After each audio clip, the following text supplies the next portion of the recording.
আমাদের আজকের গল্প মাতৃঋণ, কলমে শ্রাবণী গুহ। ফোনটা যখন এলো, মৃণালিনী তখন সবে কফি নিয়ে বারান্দায় বসেছেন। অনিরুদ্ধের ফোন। এই অসময়? অনিরুদ্ধের উদ্বিগ্ন আওয়াজ, মিনি, আমার ব্যাগ গুছিয়ে রাখো, বিশেষ কাজে বিকেলের ফ্লাইটে বাইরে যাচ্ছি, 3 দিন পর ফিরব। এই প্রথম নিয়মের বাইরে গিয়ে। আজ থেকে 15 বছর আগে এই বাড়ির বউ হয়ে এসেছিলেন। তখন সবে 18তে পা দিয়েছেন। পছন্দ করেছিলেন শ্বশুরমশাই। শাশুড়ি আগেই গত হয়েছেন। অনিরুদ্ধ দেখতেও যাননি, বলেছিলেন বাবার পছন্দই আমার পছন্দ। প্রথম দেখা ওই ছাদনাতলাতেই। বউ ভাতের সব ঝঞ্ঝাট মিটলে ঘরে এসেছিলেন অনিরুদ্ধ। মৃণালিনী ঘোমটা মাথায় জড়সড় এক কাপড়ের পুটলি। ঘোমটা খুলে মুখ দেখে গলায় পরিয়ে দিয়েছিলেন জড়োয়ার হার।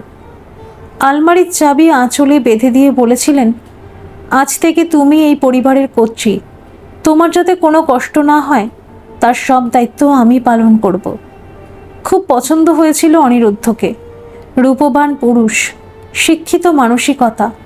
গল্প করতে করতে দুজনেই ঘুমিয়ে পড়েছিলেন। পরদিন চা বানিয়ে টেবিলে রেখে ডাকতেই উঠে বসেছিলেন। চুমুক দিয়ে তৃপ্তির আওয়াজ করেছিলেন। তারপর, কাল রাতে একটা কথা তোমায় বলা হয়নি মিনি। ধক ধক করে উঠছিল বুক। কি কথা? একটু চুপ করে থেকে বলেছিলেন, প্রতি বছর আষাঢ় একাদশীর আগের দিন আমি বাইরে যাই 3 দিন দৌড়াতের জন্য। একান্তই আমার ব্যক্তিগত। কোনোদিন প্রশ্ন করবে না কোথায়, কেন। আর এই 3 দিন আমার ফোন বন্ধ থাকে, তাই যোগাযোগও হবে না। যদি কোনোদিনও মনে হয় তোমার জানা দরকার, আমি নিজেই বলবো। প্লিজ, এই নিয়ে আর কোনো কথা কোনোদিনও নয়। খুব অভিমান হয়েছিল। কি এমন গোপন কথা যা জীবন সঙ্গীর সাথেও শেয়ার করা যায় না? কথা বলেননি বেশ কিছুদিন। অনিরুদ্ধ বুঝলেন না। শিক্ষা পেলেন, সব মানুষের জীবনে কিছু না কিছু কথা গোপন থাকে। সবার জীবন রূপকথার মতো হয় না। বিয়ের প্রথম বছর ঠিক আষাঢ় একাদশীর আগের দিন সকালে উনি বেরিয়ে গেলেন। সুটকেস গোছানোই ছিল। গাড়িতে ওঠার আগেই ফিরে তাকালেন। 2 চোখে জল নিয়ে তাকিয়েছিলেন মৃণালিনী। চিন্তা করো না, আমি ফিরব। অনিরুদ্ধ বেরিয়ে যাবার পর শ্বশুরমশাইকে জিজ্ঞাসা করেছিলেন। উনি চোখে চোখ রেখেছিলেন মৃণালিনীর। বলেছিলেন, তোমার বিশ্বাস আছে তো অনির ওপর? জীবনে কিছু কিছু মোড় আসে যেখানে একলাই যেতে হয়, কিছু ঋণ একলাই শোধ করতে হয়। অনিও তাই করতে গেছে। বুঝলেন উনিও এ ব্যাপারে বলতে চান না। 3 দিন দুরাত্রি কাটিয়ে যখন অনিরুদ্ধ ফিরলেন, লক্ষ্য করছিলেন এক অপরিসীম ব্যথা চোখে, সাথে প্রাপ্তির খুশি। তারপর তো মেনেই নিলেন। দেখতে দেখতে 15 বছর পার করে ফেললেন স্বামীর জীবনের একান্ত গভীরতম গোপন কথা না জেনেই। বাপের বাড়ির সবাই জেনে গেল। বছরের ওই বিশেষ কটা দিনে অনিরুদ্ধ কোথাও চলে যান, আবার ফিরেও আসেন 3 দিন পর। মা জানতে চেয়েছিলেন, কি ব্যাপার রে মিনি, জামাইয়ের কি অন্য কিছু? থামিয়ে দিয়েছিলেন, উনি আমার প্রতি কর্তব্যের কোনো ত্রুটি করেন না। আমি খুব সুখী। দিন গড়িয়ে যেতে লাগলো নিজের নিয়মে। ছেলের মা হলেন, শ্বশুরও বিদায় নিলেন। বাপের বাড়ি বলতে আর কেউ রইল না। ব্যস্ত হলেন সংসারে। শুধু মাঝে মাঝে সন্দেহ ফণা তুলত। কোথায় যান, কার কাছে যান, কিসের ঋণ শোধ করতে যান, নিজেকে সামলে নিতেন। কিন্তু আজ কি হলো? উঠে শোবার ঘরে গেলেন। সবেমাত্র ব্যাগ গুছিয়েছেন, গাড়ির হর্ন বাজল। অনিরুদ্ধ দ্রুত পায়ে ঘরে ঢুকলেন। ব্যাগ তৈরি? কি হয়েছে? ফিরে এসে সব বলবো, একটু সময় দাও, আসছি। গাড়ি বেরিয়ে গেল। দরজার ফ্রেমে একলা দাঁড়িয়ে রইলেন মৃণালিনী। ছেলে অনির্বাণ এসে পাশে দাঁড়ালো। ক্লাস 10-এ পড়ে, বুঝতে শিখেছে অনেক। প্রথম প্রথম মৃণালিনীকে প্রশ্নে বিব্রত করে তুলত। বাবা কোথায় যাচ্ছে? অনিরুদ্ধ ফিরলে অভিমানে কথা বলতো না। একটু বড় হতেই নিজেই বুঝতে শিখল, সব প্রশ্নের উত্তর হয় না। বাবা কোথায় গেলেন? প্রতি বছর যেখানে যান।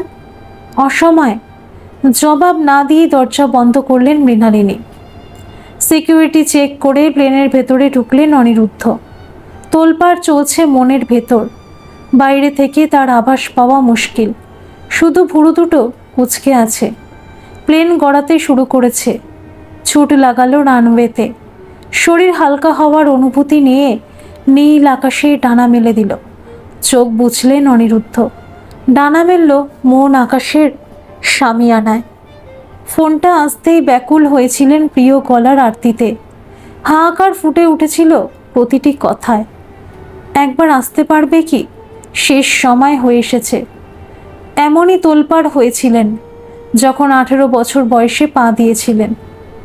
ছোটবেলা থেকেই লোকে বলতো ওর চেহারার সাথে মা বাবা কারোরই মিল নেই।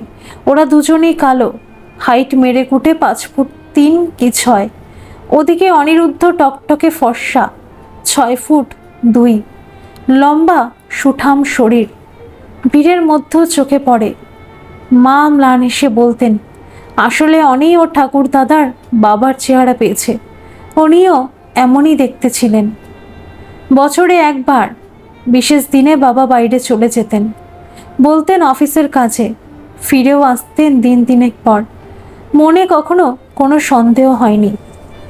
18 বছর পার হবার 3 দিন পর বাবা ডাকলেন নিজের ঘরে। মাও ছিলেন। বাবাই শুরু করলেন, আজ তোমায় একটা সত্যি কথা জানাতে চাই।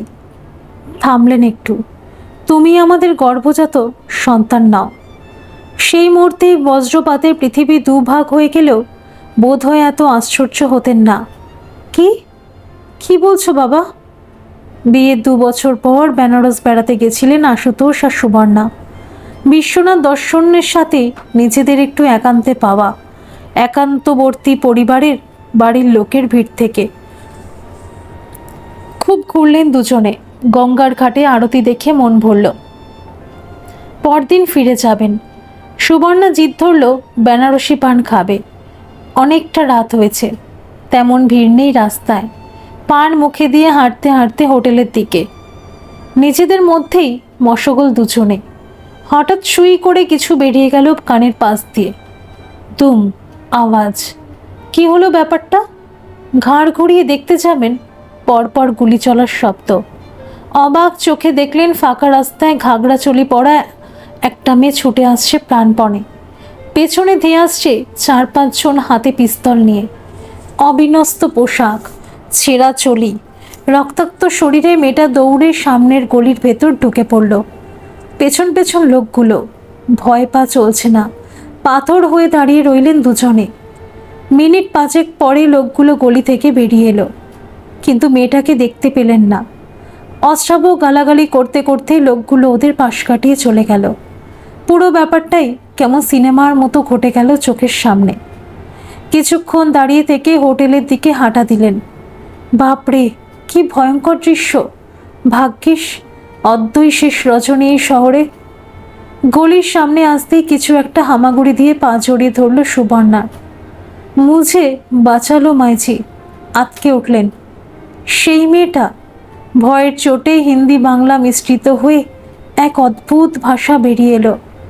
हम कुछ করতে नहीं পারেগা, ছেড়ে দো, ভাগো यहाँ से, চলে যাও। বাবুজি আপনি বাহিনকো বাঁচালো। আশুতোষ মনে করতে পারেন না কি এক অপরিসী মারতে ছিল সেই গলায়, যার জোরে সেই মুহূর্তে এত সাহস এসেছিল মনে। চলো। হাত ধরে দ্রুত হাঁটলেন হোটেলের দিকে। সেই চিরাচরিত পুরনো কাহিনী।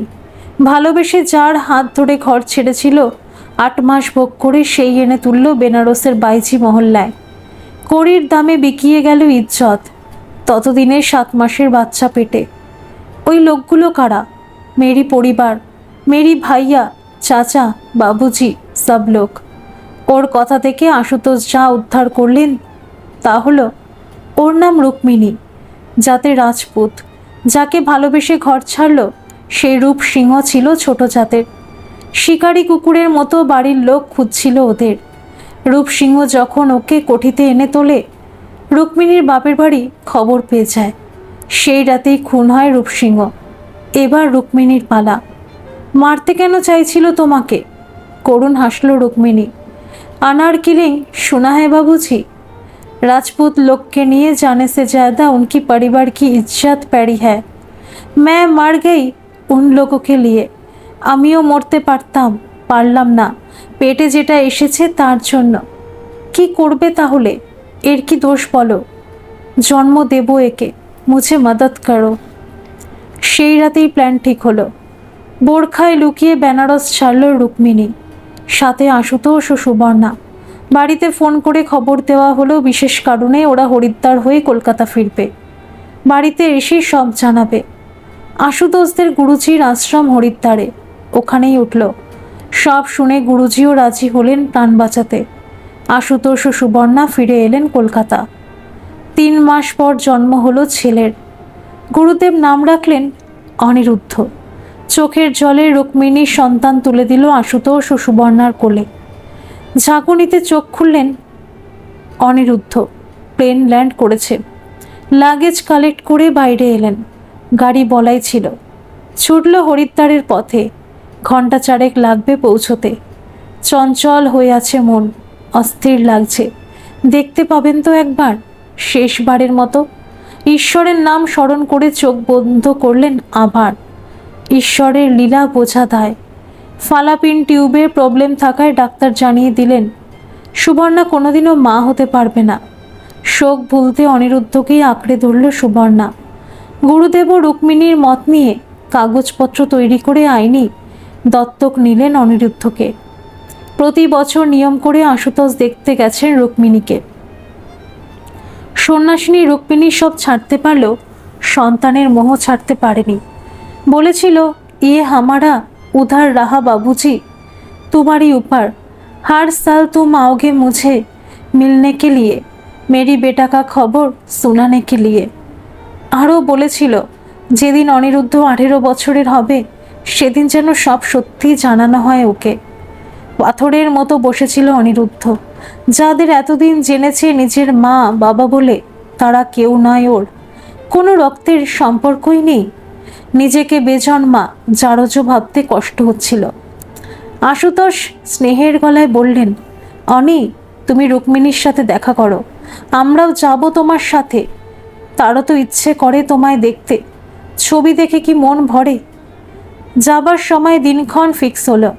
প্রতি বছর আষাঢ় মাসের একাদশীতেই রুক্মিণী হরিদ্বারে থাকেন। তারপর নিজের মনের সাথে যুদ্ধ।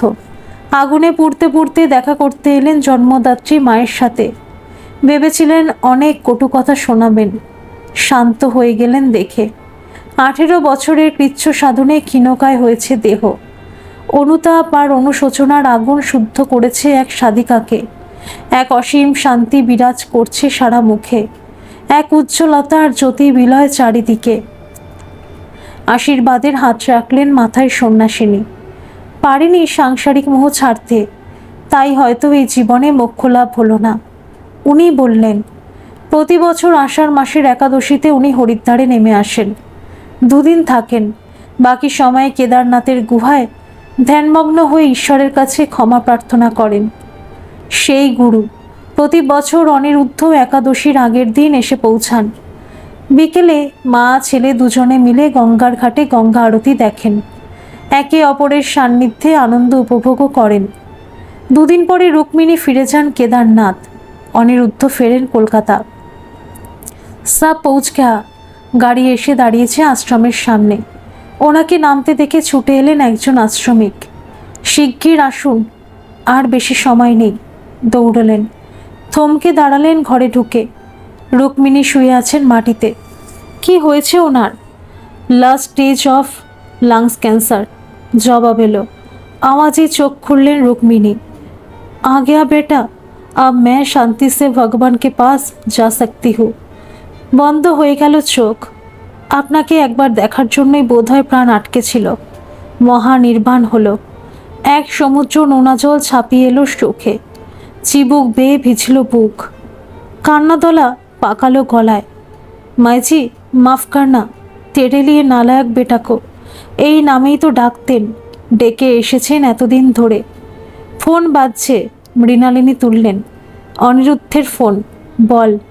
অন্য প্রান্তেই নিস্তব্ধতা। চিন্তা হলো, শরীর খারাপ হয়নি তো? কি হয়েছে? মিনি, উনি চলে গেলেন। কে চলে গেলেন?